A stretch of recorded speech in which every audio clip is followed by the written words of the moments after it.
What up, what up, what up? Back at it again, Real Fans Podcast. I'm your boy Gabe. This is Julian, right over here. To this side, he's DJing over here in that bright-ass jacket. Looks cool. That's a cool-looking jacket, man. I like. Thanks, man. I actually got it the other day. Got that Champs. I saw it. I was like, yeah, this is actually pretty clean. So I had to get it.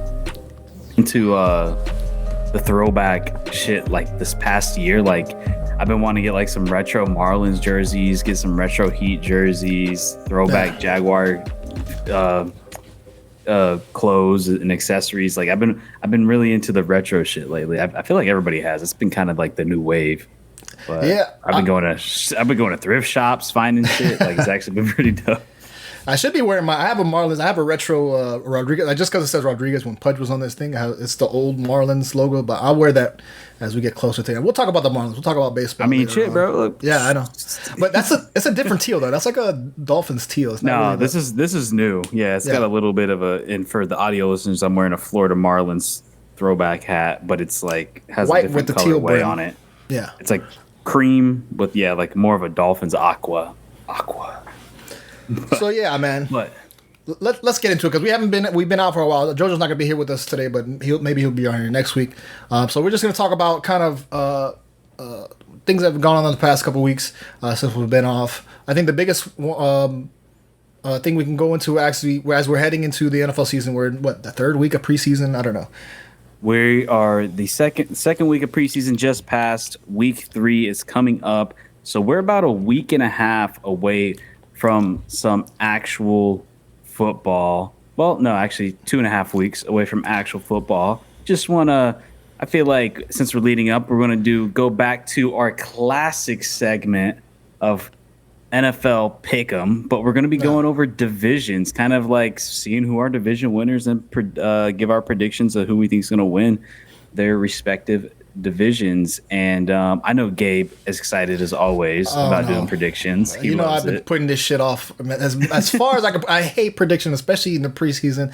Who knows who's going to be on the team? Who knows who's going to blow their knee out? Okay, there's tons of injuries that can happen. Who knows what's going to happen?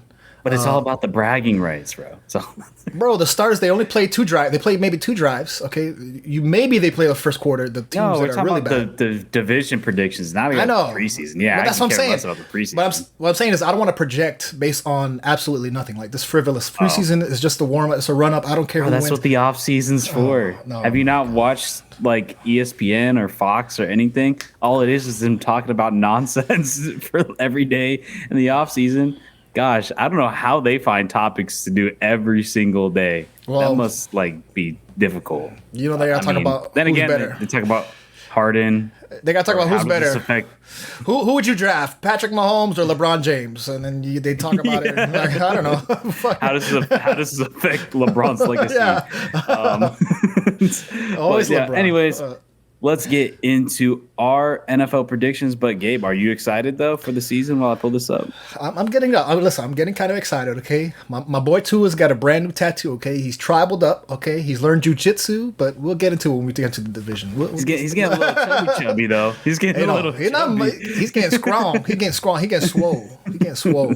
But speaking of Tua, the first division we're going to go over is the AFC East. This is, in my opinion, probably the most competitive division. And as you can see here by the odds makers, right now they have a Buffalo as the favorites with plus 120. They got New York Jets plus 250, the Miami Dolphins plus 290, and New England Patriots plus 800. Gabe, how do you feel that the Miami Dolphins, they have them in the third favorite to win it at plus 290? Do you think that's disrespectful? Do you think it's deserved? Listen here. To be below the Jets? I think it's disrespectful. And they didn't even make the playoffs. Of Tom Brady. Finally, that Tom Brady leaves the freaking division, and then all of a sudden, we're like, damn, we think we got a chance. And guess what? Buffalo Bills, they improve. Jets improve. So I think it's about average. I think this is about right. Obviously, the Bills have been contenders, for a while now, the past 2-3 years. Can't get over the hump, but they're still the best team on top of the league. Always in the hunt. The Jets finally have a good, they've had a good couple of seasons. Their defense is really good. They have some good rookie players. Offensively, they have good wide receivers. Obviously, you get Aaron Rodgers. That's a game changer. They just acquired what's his name from the from FSU. Randall Cobb. Randall Cobb. I saw Lazard score a touchdown the other day. They have the whole Dalvin Cook. Dalvin Cook. That's what I wanted to say. Dalvin Cook. They just acquired Dalvin Cook, so they're obviously primed and ready to win. And I feel like the most pressure is on them. Maybe the Bills, the Jets, because I feel like when you acquire Aaron Rodgers, you got to win now. But for them to be second place or be second competitive, that's perfectly predictable. So I feel good where my Dolphins are at right now. Being third, that's fine. Tua health is always going to be a question this entire season. That's what everyone's going to be watching. We've been waiting for a while to see, we've made excuses like, oh, he got injured. He came in second. He was backing up. He was coming in half the games at halftime for Ryan Fitzpatrick for a while. He got injured, whatever. Now it's like, is he a franchise player? No more excuses. Stay healthy. Play. I am part of Tua now, so I am a believer. So stay healthy and win. So as far as the odds for this, they look about right. I'm believing my Dolphins. And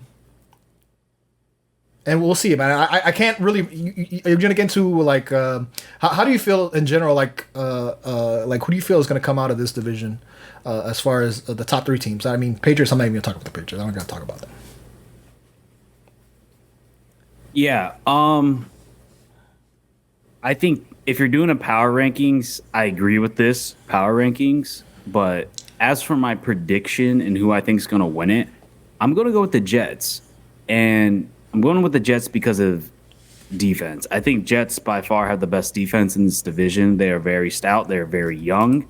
And the first half of the season last year, they were dominant. I mean, it was hard. They were one of the best defenses in the league.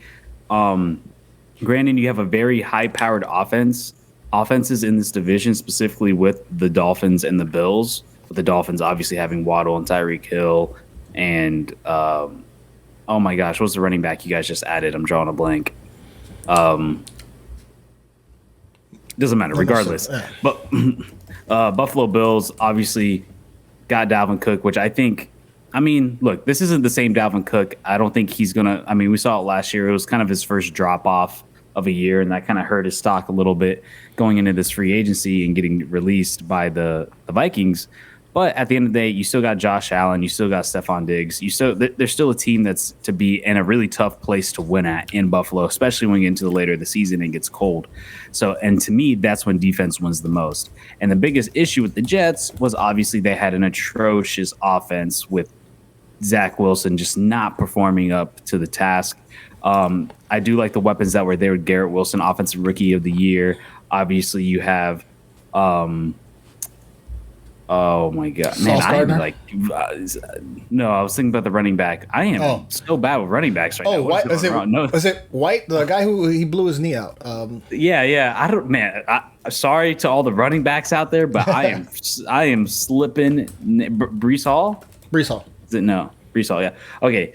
And then obviously you add Aaron Rodgers in there, and then look, say what you want about Randall Cobb. He's old, he's a little washed, but I think he can get a little bit done in there. And to me, defense wins championships. I think Buffalo will finally get knocked off as the AFC East Kings, and I think the Jets will be there to take over. I forgot to mention that there's a weird, coming into this all season, it's a weird thing with Stephon Diggs and the Bills. I don't know if it's a Stephon Diggs, Josh Allen thing. Stephon Diggs, that's one I'm going to watch this season. Their kind of chemistry, kind of what's going on in there, because I don't know if Stephon Diggs is happy. I don't know what he's upset about, but there's something brewing in Buffalo over there with Stephon Diggs. But I'm not mad at it. If you want to say that, Bills and Jets, to me, it's like a toss-up. It just depends. I'm looking at Pro Football. Where is it? I'm looking at strength of schedule right now for Sharp Football Analysis says that Dolphins and Bills have one of the toughest schedules for 2023. And let me see if I pull up the Really, Pro Dolphins Football. and Yeah, Bills.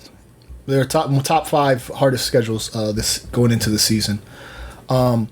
So we'll see. If the Jets pull it out, I wouldn't be upset. Either the Bills or the Jets, either one. But I know the Dolphins are going to probably be fighting for, Wild a card. wild card. Yeah. And I think look, I'm not going to say the Dolphins are completely out of it. I think there's a chance as long as Tua can stay healthy.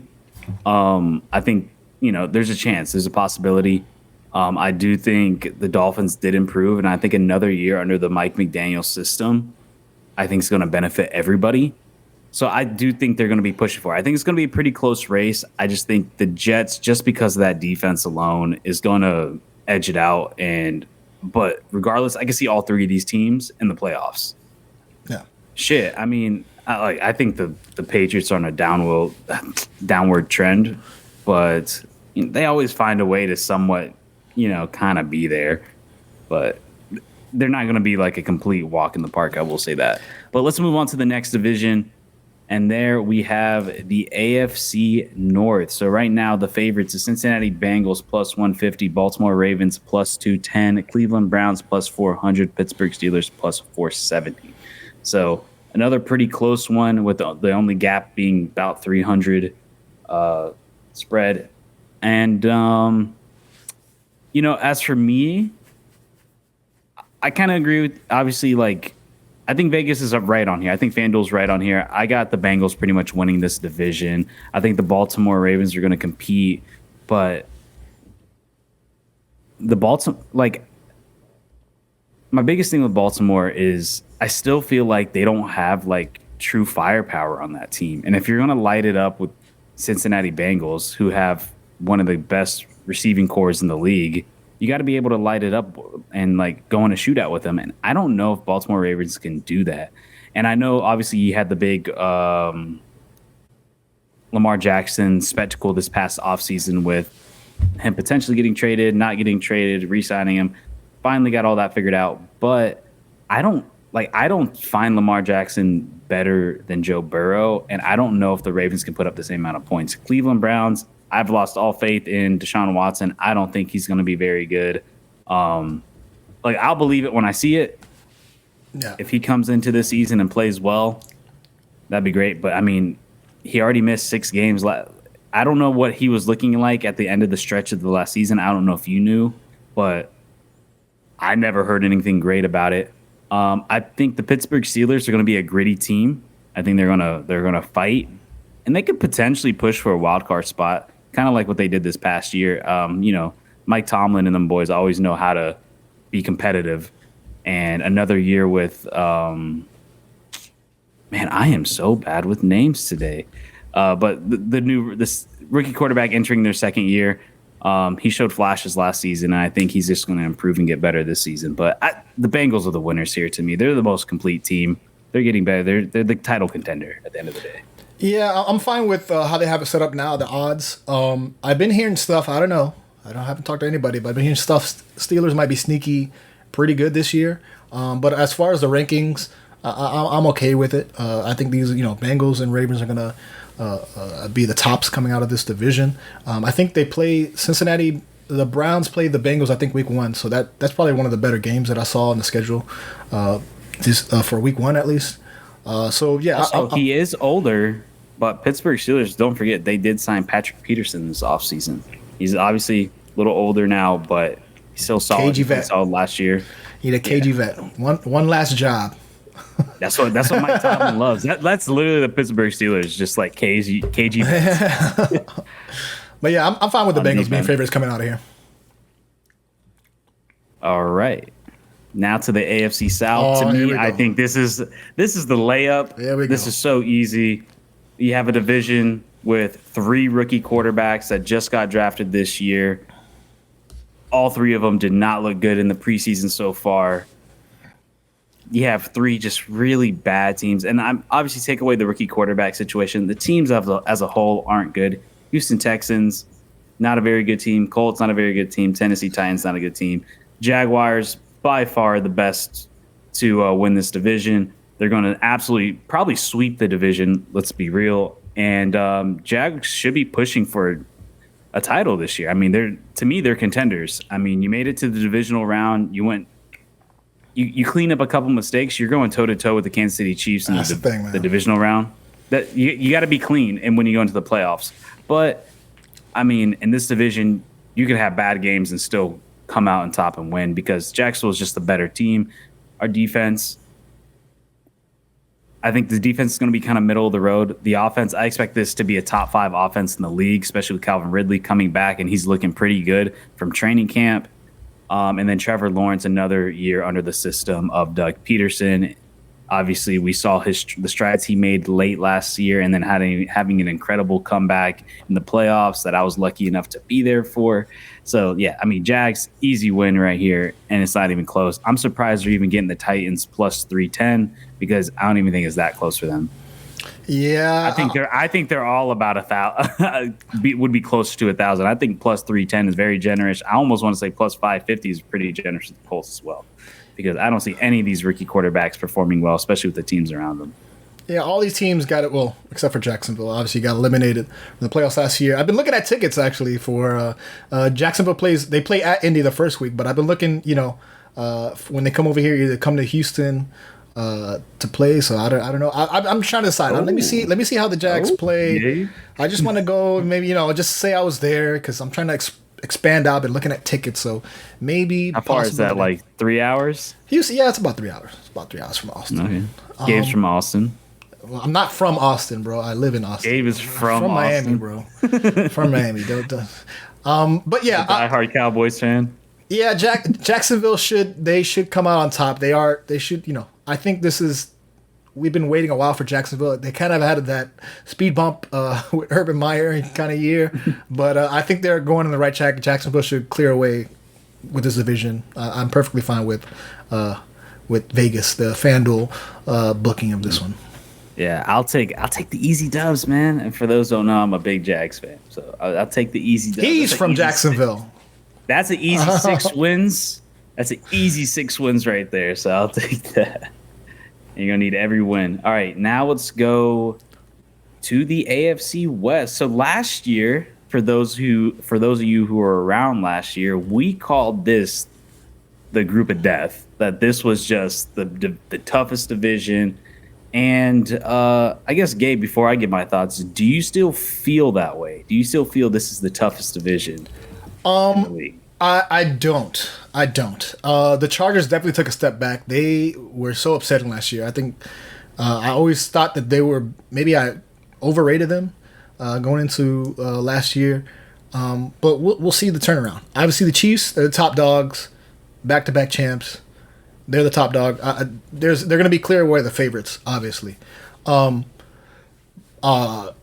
don't know how good the Broncos are. Obviously, I wish we had JoJo on here so he can defend his Russell Wilson, give all the defense and say how they're going to improve this year. But I think the most upsetting last year was the Chargers. I thought they're going to be more competitive than they were. But I don't think this is a group of death. I just want to wait and see. See, this is what I hate about doing predictions. I got to wait and see. Give me like 4 or 5 weeks of games, and so I can evaluate. I can say, okay, I know what this team is. I know their identity. Oh. I don't think this is. When you're betting, you gotta when you're putting money down, you gotta know before. You gotta predict. It's not waiting and see. I mean, I think I'll say that. Go ahead. No. I just think so. The Broncos did sign 2 top free agents this offseason with offensive tackle Mike McGlinchey and guard Ben Powers. So they shoring up that offensive line around Russell Wilson. Which was a problem. Yeah, I wonder what the fan reaction is going to be to Russell Wilson this year. Hopefully, improves. I mean, you cannot, based on like the expectations and of last year and where they fell, so spiraled down as a season. Russell Wilson definitely took a few steps back last year. We'll see if that acquisition can help him. But I want to see the fans' reactions to him because. Denver has no attachment to Russell Wilson. They didn't draft him. They just acquired him, and he was supposed to be, as good as delivered, right? As whatever they thought of Russell Wilson, MVP or running, top rookie quarterback, Super Bowl appearance, He came with all those expectations, and he definitely disappointed. So I want to see the fans. I want to see how he performs, and the fans' reactions to his season going to this year. But I mean, in a way, the Chiefs are the favorites. And I'm also have questions about the Chargers, but I want to see before I have an opinion about it. Again, I'm not watching preseason, so I can't tell you who's doing what. I want to see a couple games under the Chargers' belt to see how I feel about them competing for a possible wild card. Yeah, so Chargers obviously made the wild card last season and then had the horrific loss against the Jags. Yeah, I think the Chiefs are going to win this division, but I'm not going to say it's going to be an easy division either. Vegas, obviously, last year that was supposed to be their year to really compete. Now Derek Carr gone, and Adam. Adams is gone, and then you have the coach, new changing of the coach and Josh McDaniels. Is he really going to be the guy? I mean, we're kind of have to wait and see, but it seems like Raiders are pretty much going through a complete rebuild, which I think they needed to do a couple years ago, and I think now they're finally going to do it. So I don't expect much of the Raiders. I think the Raiders are going to be probably the worst team in the league, one of the worst teams in the league. I think they're really going to fall apart. It's going to be a tough season for them. But the Broncos, yeah, I mean, that's the biggest question mark is like now with Sean Payton at the helm. I mean, we saw how Drew Brees' career completely changed when Sean Payton was there.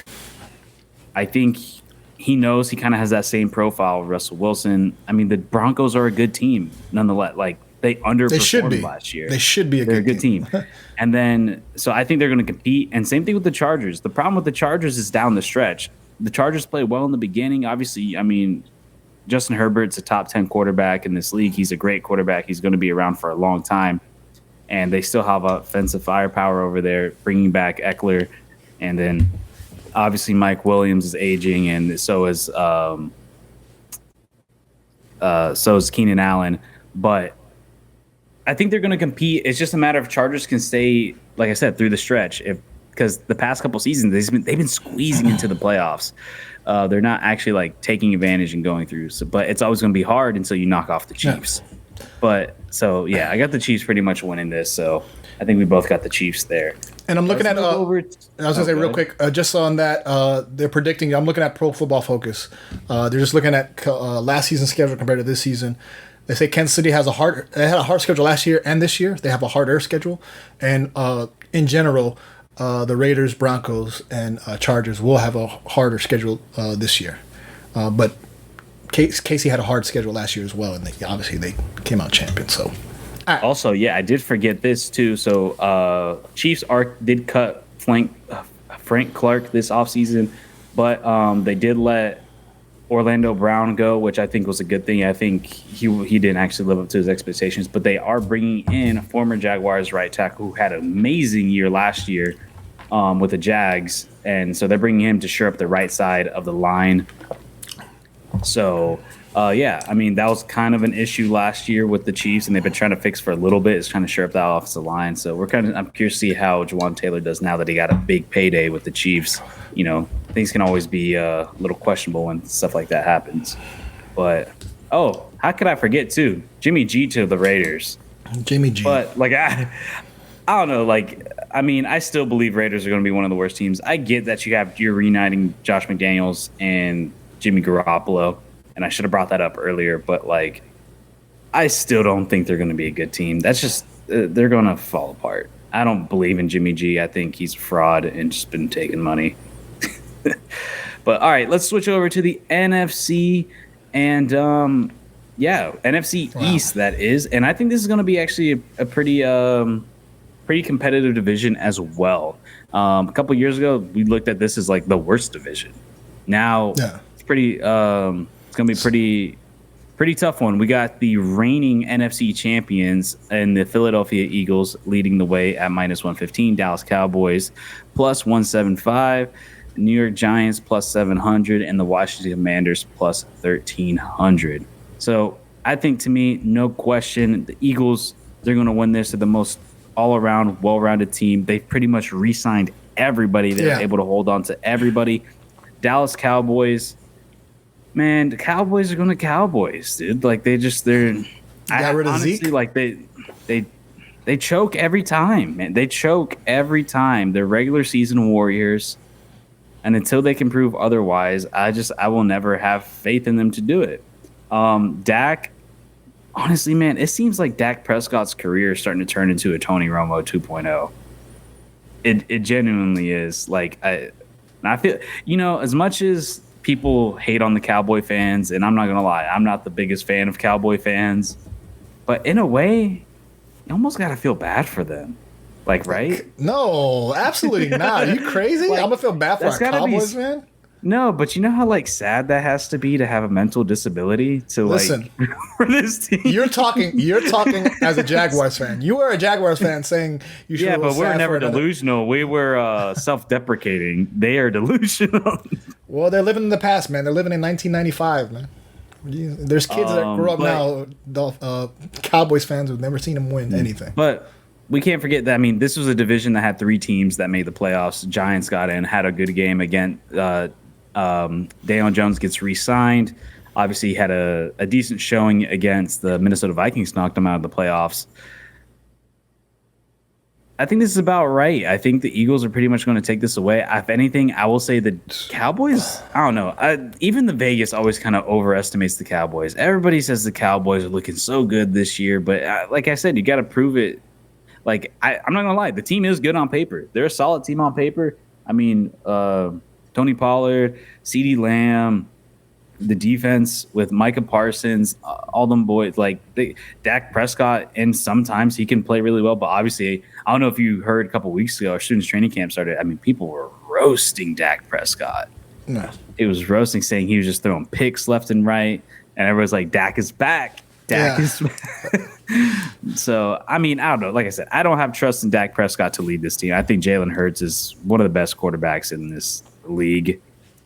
And to me, I don't even know why they're giving the Cowboys so much love right there. I think it's Eagles all the way.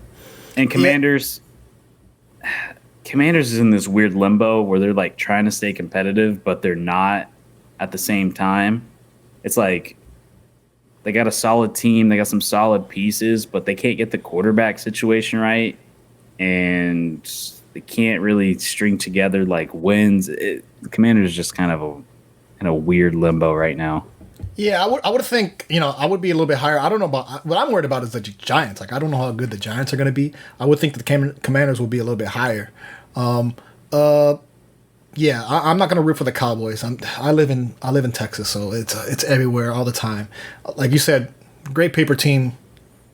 I don't expect too much. I'm going to see them every year. They're going to be on my Thanksgiving. They're going to be on my Christmas. I'm going to see them all the time on TV. You're going to hear everybody talk about them. Everybody's wearing the silver.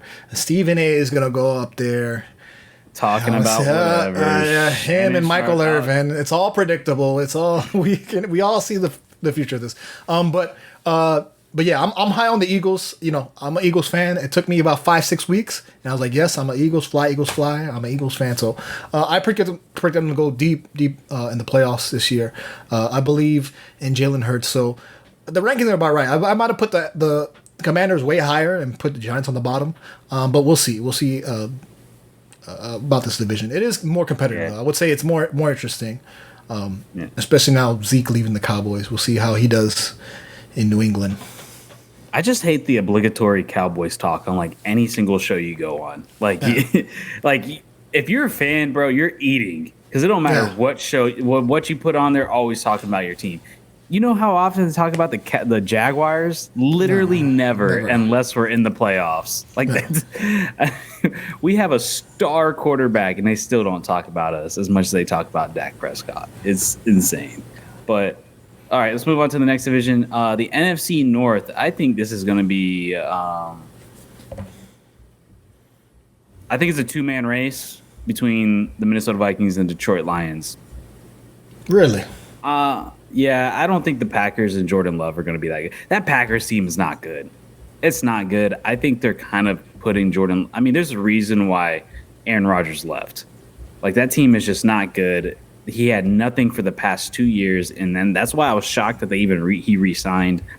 Minnesota Vikings. they can't show up in big moments. I mean, it's a real thing. Primetime Kirk is a real problem. Like the dude can't show up in primetime games.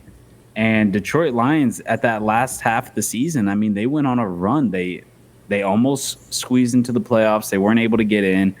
I think they have a really good system put in place, and I like what they have. I still have a hard time picking them over the Vikings just for the simple fact that, like, I mean, I just think the Vikings are more talented than the Lions, but I think the Lions are a better team as a whole. You know what I mean? I think Dan Campbell has been able to kind of put that team together and like rally for one another. And look, Jared Goff played well in the stretch. He actually played semi-decent. I just have a hard time picking them as the winners until I see them do it, until I see Jared Goff and the Detroit Lions do it throughout a full season. Versus the Vikings, they have proven to me that they can make the playoffs, they can win the division, they can win playoff games. They've proven to me in the past few years. Look, yeah, you're losing your running back in Dalvin Cook. He's not the same. He wasn't the same guy last year. You lost him. But, I mean, this is still a team with, I like to think, the best receiver in the league in Justin Jefferson. You still have weapons over there. Like, I got the Vikings winning this, and I get really. I think Detroit's getting it because of the end of the season, how well they played, and the Vikings kind of fell apart. Even though but the Vikings still made the playoffs at the end of the day, and the Lions didn't. I'm gonna listen. This is where I say this is one of the most messed up. Obviously, if you look at the odds, if you look on our YouTube channel, all these are in the plus 145, plus 145, plus 260, plus 350, plus 430. I think this is a $2 race spot. I got the Bears being better than people expect, and I got the Vikings, being on top of the Lions. So those, if I had to pick a dark horse, probably the Bears. Going to be surprising this year. Obviously, they acquired DJ Moore. They got Chase Claypool. I think watch out for the Bears. Everybody expecting to be in the bottom of the barrel. I think this is a turnaround year for the Bears. So watch. I think they're going to be sneaky good, sneaky better than you expect, better than Packers probably, and we'll see how better they are than the Lions. But I got the Vikings and the Bears top of this division, with maybe the Vikings coming out of the division completely. No, I agree with you on that Bears take because I didn't get a chance to go over the Bears. Yeah, I think they're actually kind of putting pieces around Justin Fields. Justin Fields was a one-man show out there. The dude literally had no one to throw to. He was running all over the place. There's a reason why he had over 1,000 rushing yards. I mean, so I think, honestly, the best thing that happened to the Bears was them getting last place and just trading themselves out of it because now they have future pieces to put together. Like you said, DJ Moore's a baller. He was good in Carolina. And then Chris Claypool, Chase Claypool, God, he is. Look, I didn't hear anything coming out of him in Chicago. I don't follow Chicago super deeply. He had his moments in Pittsburgh, but he seems like the thing I want to see from Claypool is a little bit more consistency, I guess. But when he went to the Bears, he was a one-man show out there too. So it's like he was probably getting double teamed everywhere he went. But now you put DJ Moore on the other side of him. Kind of free up a little bit more space for him. But yeah, I agree with you. I think the Packers are going to be the worst team in this division. I think Packers are going to get the wooden spoon for the NFC North. But my rankings is Vikings, Detroit, Bears, Packers. But the NFC is weak, man. NFC is weak. So the Bears could probably sneak in. Like, it's not like you got killers like you do on the AFC with quarterbacks. Like, AFC's got killers. And that's going to be tough. The NFC is going to be a lot more manageable to get into the dance. And as I'm looking at the Pro Football, again, I have this pulled up, the Pro Football Focus, the strength of schedule. They have Vikings had a hard schedule last year, and they'll have a hard schedule this year. And the Bears have an easy schedule last year, and they'll have an easy schedule this year. So, man, I'm telling you, watch out for the Bears. Watch out for the Bears. They're going to be a little better than you expect. I think they added Tremaine Edmonds. He used to play for the Bills. That's a good signing for them on linebackers. So shoring up that defense, But I always thought their defense was kind of solid. I thought their biggest issue was the offense. But let's go on to the NFC South, and there's one every year, and this one's going back to back as the poo-poo division of the year. Back to back, the poo-poo division. NFC South got the New Orleans Saints, Atlanta Falcons, Carolina Panthers, Tampa Bay Buccaneers. Gabe, without thinking, give me a quarterback in one of these teams. Oh, didn't the Saints just acquire? They just acquired Derek Carr, didn't they? Yeah, there you go. I was gonna see if you remembered. Yeah, and then, obviously Saints. I forget who the backup Derek is. Carr. I gotta look up. I gotta look up the depth chart. But yeah, somehow the Falcons think they're gonna have a better year this year as well. Also, again, if you're looking on the YouTube channel, all these teams are plus 130, plus 210, plus 360, plus 750. I got the two top teams being. I got it pretty much as they have it right here with New Orleans Saints on top, New Orleans Saints, Falcons on top, Carolina Panthers, Bucks on the bottom. I got how they have it. I don't know how good the Falcons are actually going to be. We've been waiting on the Falcons for a while. They got rid of, damn, what's his name? Can't forget. Anyways, but yeah, this is kind of like whatever I thought of the NFC, not the NFC, the AFC South with the Philly and the Cowboys, that division. I kind of think of this now. This is kind of like a poo-poo division. I don't know who's going to come out on top. If I had to pick a team, New Orleans Saints. I have a friend who lives in New Orleans. I'll root for the Saints. But I don't really have many big expectations of them. Any of these teams running deep in the playoffs. Do you? No, not at all. I think it's going to be a below 500 playoff team, whoever it is. Obviously Baker, he just got the starting role at Tampa.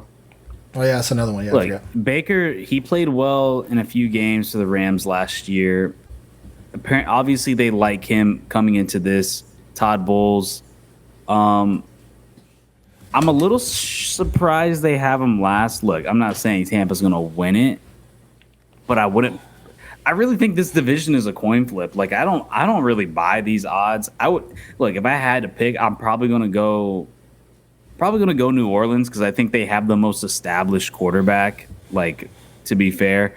Atlanta Falcons, second year, Desmond Ridder going on there. I think Atlanta's building a little something there, though. I mean, you got Drake London, Kyle Pitts, Desmond Ridder, Cordell Patterson. He's getting older, but he hasn't slowed down yet. I mean, he's been a powerhouse. They got a little something in that offense that could probably put them over the top and potentially win this division. So I think the Panthers are probably going to be last. I think Panthers are going to be terrible this year. But I will say I'm a little shocked that Tampa is so low. But I think if I had to pick one, I think I'm going to go with the Saints. I just think Derek Carr is he's the best quarterback in this division. He is. He's proved time and time again that he's a starter in this league. He can compete in this league. So I think I'm gonna go New Orleans here, but yeah, I don't be surprised by Atlanta. I think Atlanta could fight for it. And Carolina Panthers are playing if Ridder plays well. Yeah, I'm looking at the Carolina's depth chart. By the way, they play Atlanta week 1, so that should be competitive, I guess, for that division. Carolina has Bryce Young, Thielen, Miles Sanders at running back, DJ Shark, Hayden Hurst tight end. That offense looks like a little mishmash of. Wait, what was this again? For the Carolina. So they have QB1. DJ Chark over there? Yeah, man. They got him, man. It's a little mishmash of guys who had spots. I don't know. That might be interesting to watch. Just to see. Like I said, I haven't been watching preseason. Maybe something interesting comes out of there, but give me the Saints. Saints easy. That's easy money. All right. Now let's go to the NFC West. So here in first, I think this is pretty easy. I mean, you got San Francisco 49ers minus 175, Seattle Seahawks plus 200, Los Angeles Rams plus 1,000, Arizona Cardinals plus 2,700. So, yeah, this is pretty much a two-man race, again, between the 49ers and the Seahawks. Rams, I don't know what's going on over there. I don't know what's happening with Matt Stafford.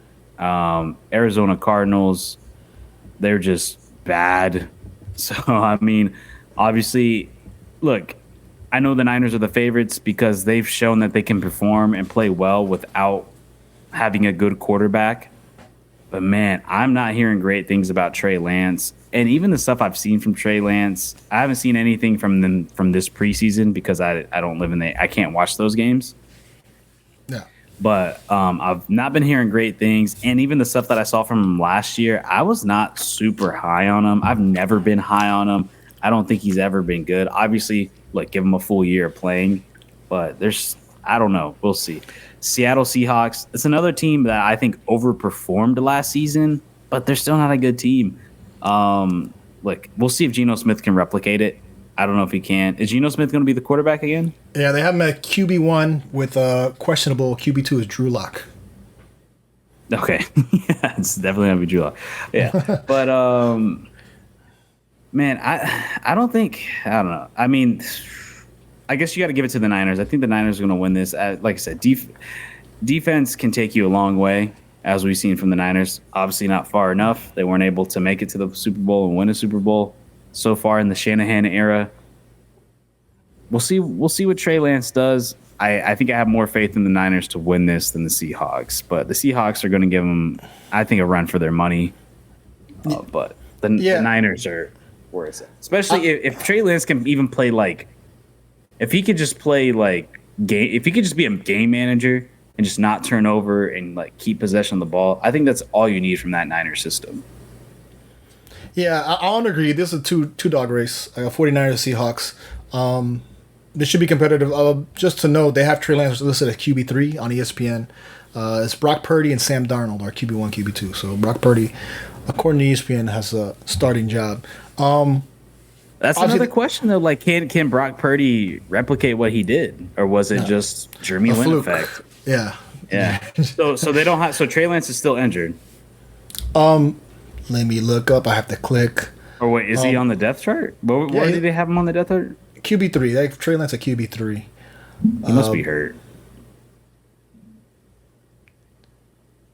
No way they have him legitimately at 3. He must still be nursing that injury.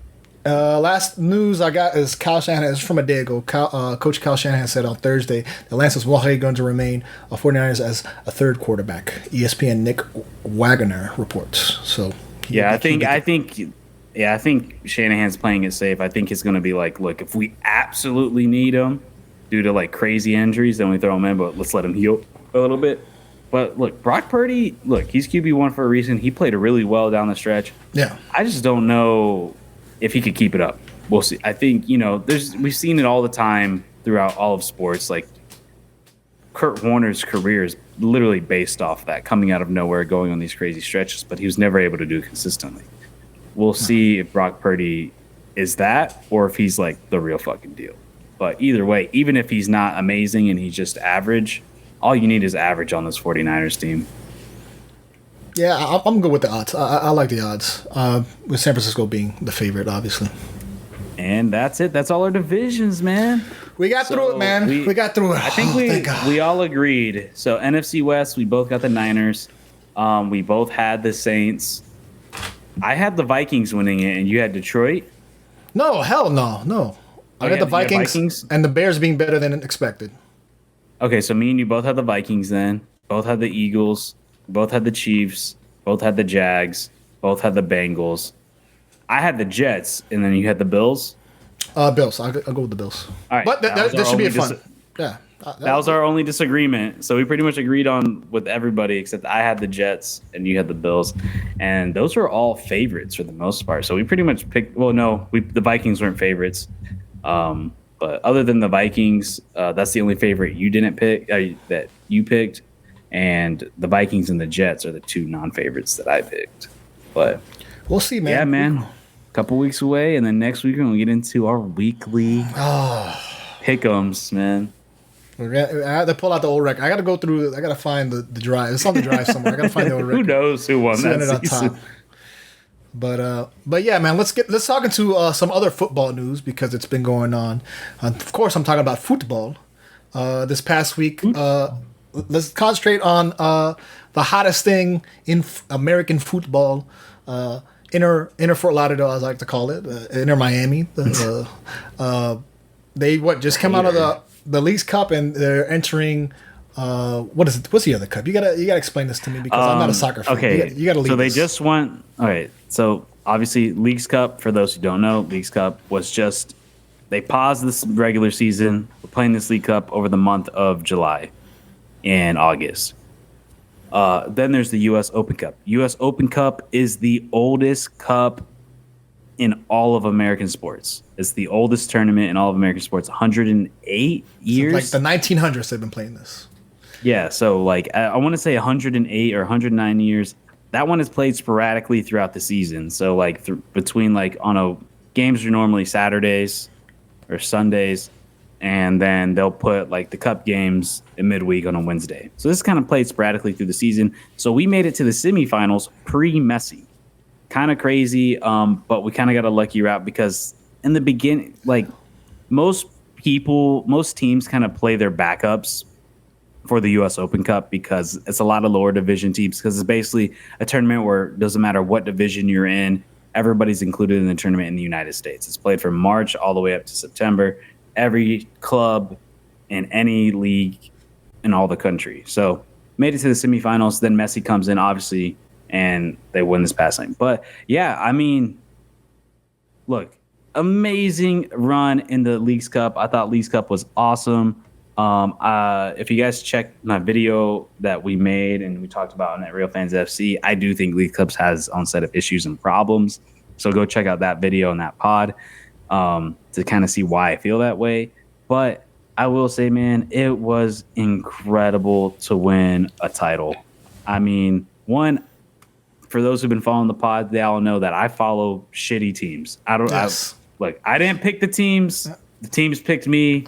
I didn't pick where I was born. My whole life I've known bad sports. I've never been lucky. I've never known what it was like to win. The only team I've ever followed that actually won anything was North Carolina basketball. Outside of that, never really been a part of anything that really. I mean, the Heat won, but I wasn't a huge Heat fan at the time. I just kind of like saw it. I didn't really follow it, so I don't really count that. And then the Marlins, I was too young to really know anything. So like during my time of like following the teams that I follow, they've always been bad. And man, you have no idea how nice it was. And even Inter Miami, everything that this team has gone through to make it to this moment is just incredible. I mean, even starting before the team even stepped foot on the field, like when David Beckham came to Miami and said that we're putting an MLS team here back in 2014, had to deal with Miami politicians for fucking 6 years to finally get a stadium thing set up and get a temporary stadium, get playing. And then as soon as we play in 2020, COVID hits, all that shit happens. And then we get hit with sanctions for overpaying players above the salary cap and all this. And then not playing really bad, having the worst record in the league because we decided not to re-sign some of our players because we thought we had a chance at Messi. But it all finally came together for this sweet, sweet, sweet moment that we bring in the GOAT, the greatest to ever do it, Lionel Messi. And then he immediately took the league by storm, the continent by storm, the soccer world by storm, and just played out of his mind. And he's taking it seriously, too. I mean, I was skeptical. Everybody's always skeptical when you see a big European star come over here and you're like, oh, they're just going to cash it in. They're not going to really take it serious. But he's came here and just put 110% into everything. He is happy. You can tell by the way he plays and the way he smiles and how excited he is. He never looked like that at PSG. He hated it. He openly said in an interview recently that he hated it being over there. He lived in a hotel and all this stuff. So to kind of go through this crazy cycle of Leagues Cup and to finally win it and then qualify for Champions Cup for next year to then compete in the premier tournament of the continent, and you win that one, you make it to the Club World Cup. I think to make that tournament is huge. The first time in our franchise history. And yeah, man, it was a wild ride. And then obviously US Open Cup came in and I'm like, look, we don't need to win the U.S. Open Cup because we won Leagues Cup. Because if you win the U.S. Open Cup, you can also get in. That's also another way to get into the Champions Cup is winning that tournament. But we didn't need it because we already won Leagues Cup. So we're like, but we're all like Inter Miami and the team and even the fans were like, you know what? Fuck it. Let's go for number 2. Let's get the double. Let's get the double. Fuck it. We don't need it, but fuck it. We're there. We're already in the semifinals. We're 2 games away from grabbing two trophies. Look. The playoffs is a long way away. It's going to be a grind. It's going to be a grind to get there. It's going to be tough. try to get the 2 trophies, man. Look, if you don't make the playoffs, that sucks. But look, you're gonna come out with the most trophies in the season. And but I guess Gabe, I want to get your prediction. I mean, people have heard me through Real Fans FC and through this one. I want to kind of see like your journey through Leagues Cup and now watching the games and then seeing the game 2 nights ago for the U.S. Open Cup semifinal. And shout out Real Fans Podcast. That's our sister network. That's our brother network over there on the other side. Real Fans Podcast, where he covers with people who know more about soccer than I. Real Fans FC. Excuse me. Sorry. YouTube, all the things. But yeah, so for me as an outside viewer, me, I come, I used to live in Daytona, so I casually watch the Orlando team, right? My link to MLS is watching Orlando City, and watching the Orlando Pride because I lived in Daytona and that was on there, and it's huge in Central Florida area. So that was my only, and I came in around when Kaká came in. He was also, kind of a veteran, coming off, maybe not in his prime, maybe coming off post prime, coming into the league. So that was my introduction to MLS. So for me as an outsider, it's hard for me to follow. To me, I look at the MLS like, we have to concentrate on the regular season, right? Everything is about the regular season, right? We're trying to improve MLS, U.S. soccer. The regular season is so important to me. Like, I compare it to like the NBA, right? When we play, like if I play a team in the West in the NBA, like the Heat play the Nuggets, or the Heat play, I'm not gonna say Nuggets because we just played in the championship. The Heat play the Spurs, like I'm not gonna care about that game. But the Heat play the Knicks, that game I'm gonna care about because because we're trying to compete to get to that playoff spot. So for me, when it comes to all these League Cups, it's been hard to follow, but I think I'm slowly starting to understand it now. Now I understand the League Cups are brand new, right? You've explained to us on the show before. First edition of it. This was the first edition. Every team from Mexico, every team from MLS. And the confusing part to me is we're playing teams in the MLS. So like we just played, we're playing, also we're playing Mexican League. They played whatever, that team Azul, whatever. But also we're also playing like Atlanta, and we're playing like Nashville. So it's like we're playing MLS teams, but it's not counting towards the MLS record, which is confusing to me as an outsider. But overall, I can tell you like this is very, as Inter Miami as a team, it's very encouraging. It's very like uplifting. It's like, damn, now we have a nice team. We have the best player in the world. He's playing, and I always joke around with you like, hey, I'll believe it when I see it, because there was all these rumors that he's going to go to Saudi Arabia, he's going to go back to Barcelona, he's going to go back to PSG, all these rumors. Fabrizio is somewhere talking shit. He doesn't know nothing about nothing since he got whatever. So I was like, I'll believe it when I see it. But as Messi has come into the team, he's come as delivered, right? And they say when you can't explain something, right? If something cannot be explained plainly and logically, and there's no explanation, all you can say is magic. It's like witchcraft, and that's what to me is Messi has been. Like he's been incredible. Like you can obviously see when he's on the field, he is the best player. Like he's doing stuff. Like he's doing like the crosses, the passes, the no look. He's dropping passes back behind him, no look kick behinds. The way he's able to place himself on the field and be in spots and come up big, he's been tremendous. So the showing, I've been seeing, especially in the Leagues Cup. I think they played Atlanta, they played Nashville, which is that a top team in the MLS? They've been playing pretty good overall. Julian, Nashville, is that a good team? Yeah. Nashville's a really solid team. So Nashville has the reigning MVP Hani Mukhtar on that team. Mukhtar. Okay, I've heard Mukhtar's name before. Yeah. Yeah, he's one of like, even from people who don't watch MLS but watch world football, they'll realize that like they noticed him immediately. Like, oh yeah, this guy, he's good. Even though like we don't know him and watch like I'm here for Messi or whatever it is, like I could tell that Mukhtar's got class. And Mukhtar, to me, is by far the best player in the league. He's the reigning MVP. And honestly, pre-Messi, he's on track to be the MVP again. I still think he is, unless Messi continues to go on this absolute tear with the remaining 12 games. But there's always going to be a weird little sour taste in your mouth to give the MVP to Messi, who's only played 12 regular season games, to give it to Mukhtar, who's going to play the full season. Yeah, he's playing the full season. That's kind of weird, but that's a conversation for another day if it comes to it. But yeah, Nashville's a really solid team. I mean, they're our sister franchise. They came in, our expansion sisters. We came in at the same time in 2020. They took a way better route than we did. I mean, Nashville came into the league. First season not so well, but season two for them was great. Season 3 was great. They were immediately really good. It's a well-developed, built team.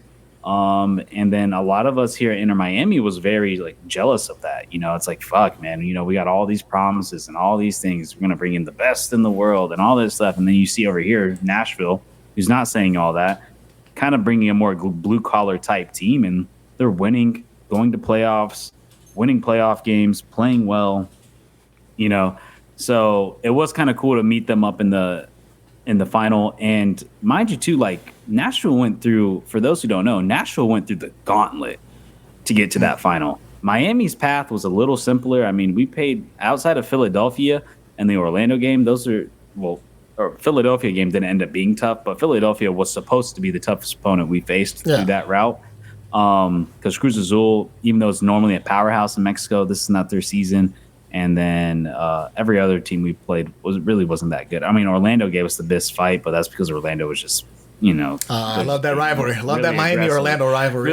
Really aggressive. But no, I think Nashville gave us, they put us on the ropes. That was a tough game. I mean, they were the first team I felt that genuinely shut down Messi. Like Messi, for us to bring that game to extra time, it took a moment of magic. And I mean, look, when you're playing against Messi, you can do everything you want and you can shut him down. But in soccer, it's like fighting in that way. You just need that one moment of magic. You bring that one moment and he delivered.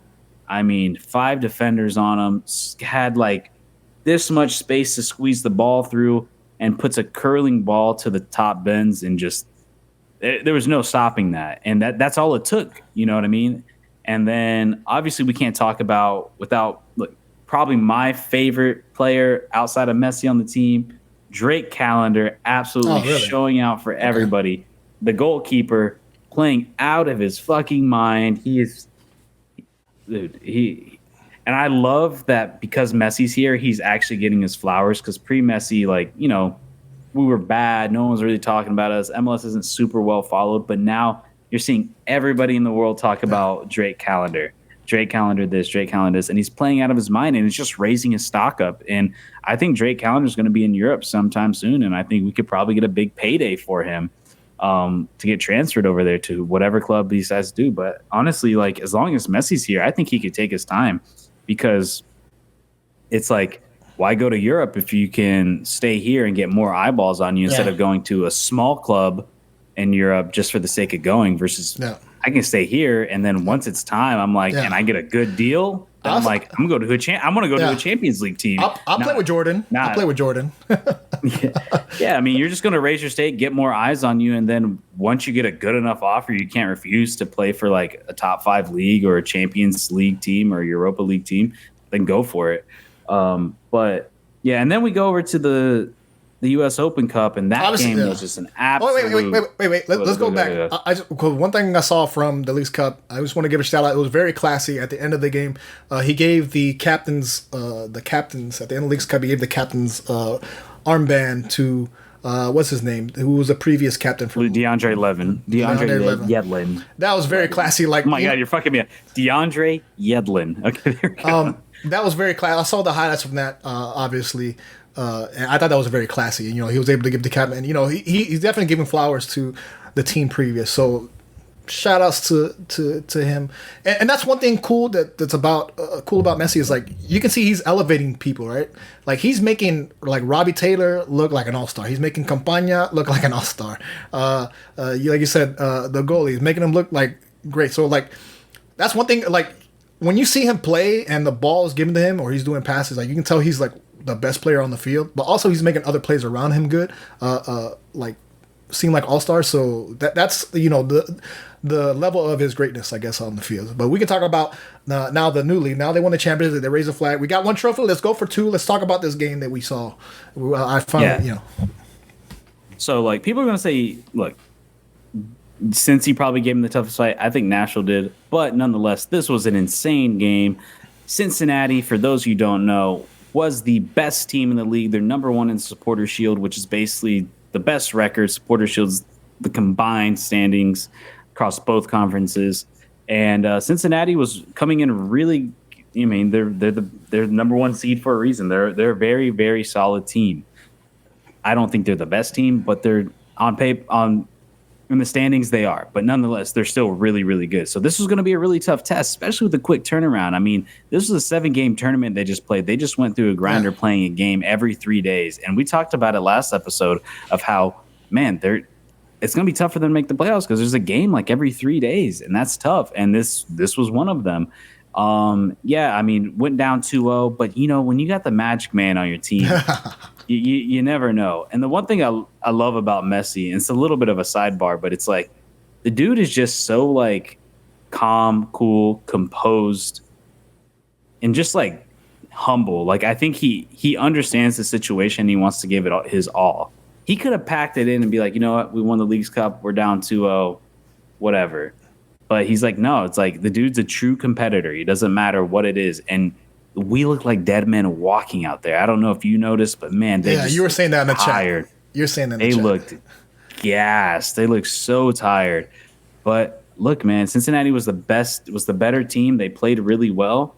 But it's those moments of magic. Messi teardrops it in the set piece. Campana heads it in right to the back of the net. And then with literally a minute left in regulation, Messi just hits one from deep. And no one saw it. Now nowhere, just falls right on Campana's forehead and right into the back of the net. It was incredible. And then it goes into extra time, and I'm like, whew, man. Like, this wasn't Leagues Cup, so it's not going straight to PKs. This is you're doing a full extra 30, doing a full 120. And you were in the chat. You're in the chat. You're like, take Busquets off. Why aren't they subbing Busquets? Look, the man is a dead. He's a corpse out there. Look, Busquets, he's been great, but I think Busquets has dropped in quality the past few games, and I think it's just the guy is tired. And I've been saying this from the jump, and people were flaming me for it. I'm like, look, I'm not doubting Busquets' technical ability, but MLS is a very physical league. There's a lot of running. And the way teams are going to play against us is in transition. We lose the ball, they're going to go full speed. Busquets is a CDM, or at least supposed to be. And in this league, CDMs, you got to run your fucking ass off. You got to be a destroyer. You got to break up the plays. Obviously, we knew he's not going to be that guy. You're going to have to run a double pivot, which is essentially running 2 CDMs.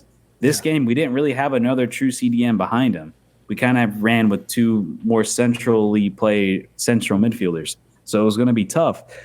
And I was surprised they kept him in there because, man, that guy just looked – I didn't think it was worth having him in there because, look, I understand the quality and what he could do, and he can have a chip that can open up the field and go on a run. But, like, the dude was so tired. He was getting sloppy. He was losing the ball. He was creating – he didn't look like the normal Busquets, and I just felt like we could have just done better just – especially when we equalized, because then obviously Joseph Martinez, they sub in Benjamin Kermaski, and I love the sub. Yeah, he was you're gonna bring in energy. 19 years old, he's been playing really well. Obviously, you're trying to rest him this game, so you put him in, and I thought it was an amazing sub to take out Campana for him, and then immediately as soon as he comes in, puts assist to Joseph Martinez. Joseph Martinez puts it away like the old Joseph Martinez that we're used to from the Atlanta days. And I thought that was game there. And then out of nowhere, I tell you what, it's kind of interesting, like hearing people talk who are just now starting to follow soccer, who've never really follow soccer before. And I don't know if I'm sure you know, but like 560 AM, the AM 560, the sports radio bright. I've been watching some of their YouTube stuff, and one of the guys on there, he was talking about, he's like, you don't get this feeling in any other sports. He's like, look, I don't watch soccer, but no other sport has ever given me this feeling. And I know exactly what he's talking about. And I don't know if you felt this way. There's no other sport that gets you more nervous and so nerve-wracking and so like on the edge of your seat is when another team is coming at you because they're down and you're just trying to hold the line. Yeah. You're just trying to hold the line, keep the lead or keep the tie, whatever it is. That is one of the most nerve-wracking things I've ever experienced watching any other sport, and no other sports gives me that same feeling with like getting my heart rate up than like seeing a team just come at you. Like, I'm a Costa Rican national team fanboy, so that's how like they play or have played for most of their since I've been alive to watch them. But like that that second half of extra time, man, Cincy was just coming at you. You're like, no, kick it out. Like, I don't know if you had that feeling too, where it's just like, get it out. And it's so nerve wracking. And no other sport gives you that same feeling, because it's just like, and then it finally goes in and you're like, fuck. It's like, it's so like, you get so angry because you're like, because you're so out of control. If I had to give a comparison, I'll give it playoff hockey with like playoff hockey in the fourth quarter. I say that, give me that feeling. Give me basketball with the last 5 minutes on a close game, a playoff game with the last 5 minutes. I get very tense. I get very like, don't mess this up. Hold the line. You gotta be in the, you're looking for your players to be in the right spots to cover, any mistakes, because I still think it's a little different though, because it's like, I feel like basketball in particular, even like, it's more of a grind. It's like step by step, you're getting closer and closer and closer. Versus like, I think hockey's the better comparison, because you're like, it's you're faster. Just trying to hold the fucking, well, you're just trying to hold the line. Yeah. You're just like, don't score. You're just trying to hold, and they're just coming at you. They're coming at you. You're just trying to stop. Or I'll say a hockey power play. A hockey power play when it's 5-on-1. When let's say the defense, a guy goes on penalty and you're down. It's 4 of your guys against 5 of their guys. That gets very tense. It's like, you're in a playoff spot. It's like, 2 minutes. The guy has a 2-minute penalty. Let's hold this shit. We're just trying to survive in advance. That's what I'm saying. And as much as I love like American football, like you don't get that same feeling, or like you just don't. It's built into the sport. It's just like, hold that shit, motherfucker. You got 5 minutes left of extra time. And if I have to agree with you in that game, I felt like sometimes on defense they were very sloppy, especially with clearing out the ball. Let's say they would get a turnover. Let's say they do a bad pass or bad ball, them clearing out the ball, there'll be some bad small passes. I'm like, damn, why that was so sloppy? And like now they have the they have the ball again and they're ready to strike. But that was a very hot game. Obviously, I think I don't know whatever the heat index was. They had to stop for water breaks, which was brand new to me in soccer, but no, that's pretty common. Like when it's super hot out, depending on, it's like a heat index, and they'll have to. They're mandatory to take a water hydration break.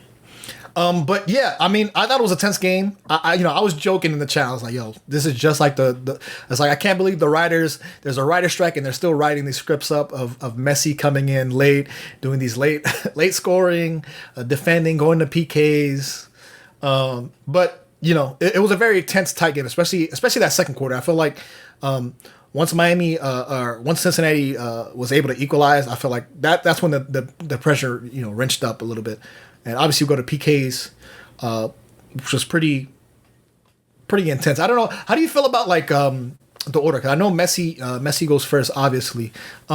Is that like common for both of your best player to go the first goal, or do you like drop them down like the third or fourth guy? Normally you want to get like your best shooters go first, because you don't want to be down. Like you don't want to like put out your worst guy and he gets a block or he misses or whatever, and now you're like, oh fuck, now we're playing behind in the PK.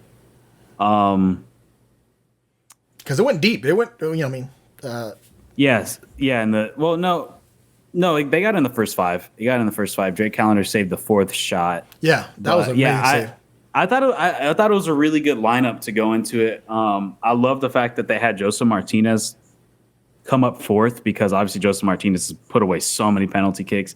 It was a little bit reassuring seeing him there, and take that 4th one. I felt like when he pulled up, I'm like, okay, we're good here, But then you put in the young kid, the homegrown from Key Biscayne, 19 years old, and he puts it away to win the game, and he did it. He did it in Dallas to get in the Leagues Cup. He bagged it. He was confident. I thought everybody took really well PKs and was very confident. They knew what they were doing, and PKs is one of those. It's a mind game, man. It's not about it's all in the mind, and that's why I love PKs, because like we couldn't get it done at regular time and regulation. It's like, all right, now it's time for part 2, which is the mind game, and it's like, can you go in there and win the mind battle and try to pull the keeper the other way, try to disguise your run, try to stutter step, try to do whatever. Like, because that to me, that's what PKs always are. It's a mind game. It's not so much a talent thing. It's just can you sell a certain direction? You know, because keepers got to jump before you shoot if they want a chance to get it. Yeah. And, you got to have good keepers who obviously know the tendencies of certain kickers. Study. Yeah. Yeah. So, I mean, obviously they come out, they get past the semifinals. Obviously we're in the finals. So going forward, like you said, they don't have to win. Messi doesn't have to win this. They already won one trophy. I wonder, how does that work out? Let's say that they do win again. Let's say Inter Miami does win again. Like, do they give the spot to the second place team, or Yeah. So the game right after that was Houston versus Real Salt Lake. The winner of that plays the final. Houston wins. Houston automatically qualified for the Champions Cup. So Houston's another one where they're like, we don't have to take it seriously. They don't technically need to win it, but obviously everybody's going to want to win it because everybody wants to get the silver. Again, everybody wants to fill up that trophy case. Houston is not. I believe Houston doesn't have anything in their trophy case, so obviously they're going to be shooting for something. You know what I mean? And you said this one is the historic one that's been around since like the 1900s, since 1890. The U.S. Open whatever. Cup. Yeah. The other one they just won, the league's one is brand new, but this one is actually the prestigious one that's been. Yeah, kind of funny. He might win the newest trophy and the oldest trophy in 1 year. It's a good stat. Hey, save that stat. Yeah. We'll save it for judging. I mean, now we're going into this weekend. He's finally going to play his first actual MLS game. So I know this whole thing has been confusing for a lot of people who are just getting into it. They're like, specifically American sports fans, like soccer fans, they already understand the concept. Like the idea of having multiple cups that you're going for within a season, we understand that. That makes sense. Like you're going to have about 2 cups that plays throughout your regular season on top of like making it and playing in Champions League as well. So like that concept for everybody else outside the world is confusing, but like obviously American sports, it's only within, you play your regular season, playoffs, and championship. Here it's a little different. Yeah, you play your league, you try to win your championship, but there's other things you're going for because it's a world sport at the end of the day. So it's not just your league. It's like you win the NBA title. You're the best. You got to play. Now you got to play the champions of every other league in basketball. So like, you know what I mean? Well, that's you got to play the champion of the Spanish basketball league. You got to play the champion of the Greek, the Euro. You know what I mean? Yeah. And that's kind of how EuroLeague works. EuroLeague basketball kind of follows the same thing as soccer as well. And we'll see. Now, I know a lot of people here is very confused by that, and you get a little bit of the American sports ignorance with like, what the fuck, like Yeah. And I'm not gonna lie, sometimes since Messi's gotten here, a lot of that stuff has kind of bothered me a little bit. But I'm like, hey, look, at least you're talking about it. You know what I mean? And side note, there's a little bit of ignorance stuff. I was gonna say, side note, the NBA is gonna be doing their own league in the first half of the season. We talked about. We'll get into it as the thing. But what I want to ask, the question I want to ask as a casual, just an outsider, how do so again, to me, if you're in the MLS league, you want to be the top of the MLS. And obviously, coming into the season, Inter Miami has been at the bottom.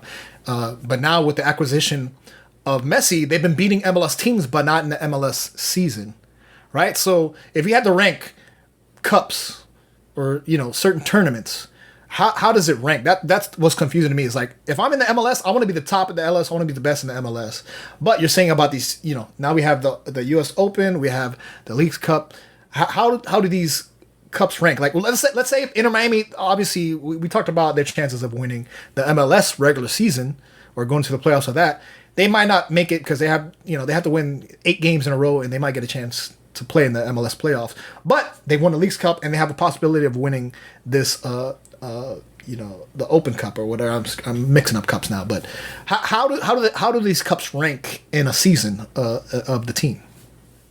Okay, so for our region, which is CONCACAF, the end-all, be-all, the Super Bowl, the thing you want to win is the Champions League, which has now been rebranded to the Champions Cup. The Champions Cup, that's what you're going after. Okay. Like when you watch like Europe and you watch the biggest leagues, they're playing in the Champions League. That's like our version of the Champions League.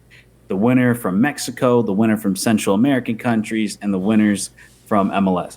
So the whole goal everybody wants to do within league play and their other tournaments. So only the United States, we can qualify through other cups. Every other country in the world, the only way to really qualify is to win or be top in your league. So the end all be all in CONCACAF, you want to lift the trophy. Seattle Sounders were the first MLS team to ever lift the trophy last year. Prior to that, Mexican teams have always won it. They've always been the powerhouse. So it was a really big deal last year when the Seattle Sounders won the championship. Below that, I personally rank, and I'm sure everybody else does, if you're MLS, you're winning the league title. Winning the league title is huge. You know what I mean? Like, because at the end of the day, you're still the champion of the league. You win the league title, you get certain advancements, like you skip around and stuff like that in the Champions Cup. And also, you're the king of the MLS. You know, You won it. You won the whole thing. But there's multiple ways that you don't have. That's not just the only way to get into the Champions Cup, because they want to make it a big tournament. It used to just be the winner from each country. Yeah. Now they want to expand it, so there's other ways to do it. So like the Eastern Conference winner. So the ways to get into MLS for that is you'd be the champion of MLS, the Supporter Shield, which is the best record in the entire league, and then the opposite conference winner. Okay. And then the U.S. Open Cup winner, and now with this new Leagues Cup thing, because with the Leagues Cup, they also expanded the CONCACAF Champions Cup. The top 3 of the Leagues Cup qualify for the Champions. They get an invite. Okay, so that's the whole reason why you want to kind of win these tournaments or place high in these tournaments. Is those are other, so like if you're kind of like prior to Messi coming, we're like, man, I don't know if we're gonna make the playoffs, but you know what? We're still in the champion. We're still in the U.S. Open Cup. Yeah, we can win this Open Cup. We can get into the Champions League. Yeah. So like a lot of teams towards the end of the season, if they start to realize like, hey, maybe the MLS Cup's out of reach or the playoffs are out of reach, you know what? Let's start taking the U.S. Open Cup serious, because some teams start to take the U.S. Open Cup. They don't take it so serious. They put up backup squads and stuff because they're trying to prioritize the league or prioritize the Champions League that they might be in, like LAFC did. Like LAFC made it to the final of the Champions Cup again, but then lost to Club Leon in Mexico. So yeah, so it's pretty much, if we're talking about America, Champions Cup, MLS Cup, and then you can throw in the other 2. Leagues Cup and U.S. Open Cup. And so that used to just be Open Cup. That used to be the only other thing outside of the league. Now we've added this Leagues Cup, so now you have 2, which is pretty on par with other countries around the world. Most countries around the world have 2 cups plus their league. Okay, that's what was confusing me, and I was trying to figure out. I was like, what's important? Because to me, it was like, if I'm in the MLS, I want to win the MLS. If we're at the bottom of the barrel, it's like there's no chance. But like you're saying, there's trophies are still trophy too. Yeah, so you're saying there's different avenues to get into the Champions League. All right. That's as a casual, excuse my ignorance. That's what I was trying to figure out. I was like, what's important? But it seems like, we're already kind of in it because we won the U.S. And Open. That's why I was saying the whole NBA tournament thing is fucking stupid, because it doesn't mean anything at the end of the day. Versus like we win the Open Cup, it means something. One, we get a legitimate trophy, you know what I mean? And 2, we qualify for something else. Obviously, America's an anomaly with us qualifying for that, because most other leagues, it's purely based on league play. But we decided to kind of, I guess, to add more attention to our cups, like we decided to give it some of our berths to the winners of those. And then I guess my second question would be like the level of play, right? Because you say the NBA, the NBA is trying to do this league thing, but imagine, obviously, let's say we have Kansas City Chiefs in football, NFL. Kansas City Chiefs win the Super Bowl, and it's like, okay, now the Kansas City Chiefs are going to go play the Ottawa Canucks or something. Like they're gonna play some Canadian the team, champions of the CFL. They're gonna play the Montreal Mooses or something. It's like, well, I think it's the Montreal Alouettes or something. Well, I don't know. Listen, you get what I'm saying. Like it's like, them. I'm making a football analogy. Them being the champions of the NFL like makes them the best football team in the entire world, because there's no other football league. But for me, it's confusing because now they're playing other teams in other leagues. So I'm trying to figure out what's the level of competition. Is the MLS the top of the competition? Is it the Leagues Cup the top of the competition? Is the Open Cup the top of the competition? Where is the most competitive? How do you define the best of the season? That's for me as a casual. The best, yeah. The best is the Champions Cup, because you're facing the best of every country in your continent. Yeah. So, we're going to face the best of Central America. We're going to face the best of the Caribbean. We're going to face the best of Mexico. We're going to face the best of Canada. Obviously, the 2 powerhouse leagues in our region is USA and Mexico. So usually ends up being kind of a USA Mexico kind of battle a lot of times because the Central American, Caribbean teams and Canadian teams can kind of be kind of feeder, which happens in Europe too. I mean, there's really the big dogs in Europe is going to be France, England, Spain, Italy, Germany. Like, and then any other country, like they're going to be in the Champions League, but they're just kind of beating them. But so now that we're in it, the Champions Cup, we can start following that. And the Champions Cup starts around the same time the season starts next year, around like March, February. So pretty much right when the season starts, we're going to be playing alongside the season as well as Champions Cup. Yeah. So that's going to be fun. And then also too, this isn't so much of a big, it's nice, but obviously the big thing is winning your continental championship. But like you win the continental championship, now you're talking about getting into the Club World Cup, which FIFA just now implemented a new format. So the Club World Cup used to be kind of like a cheesy, like little friendly tournament, where it was basically every champion from every continent. So like you won the Champions Cup, you advance. If you win the UEFA Champions League in Europe, you're in. You win the Asian one, the South American, African, all in like a 7-team tournament because there's 7 continents, a 7-team tournament. But now they just recently expanded it. FIFA did, because obviously FIFA kind of wants to fill in those World Cup windows, to where now they've expanded the Club World Cup to 24 teams.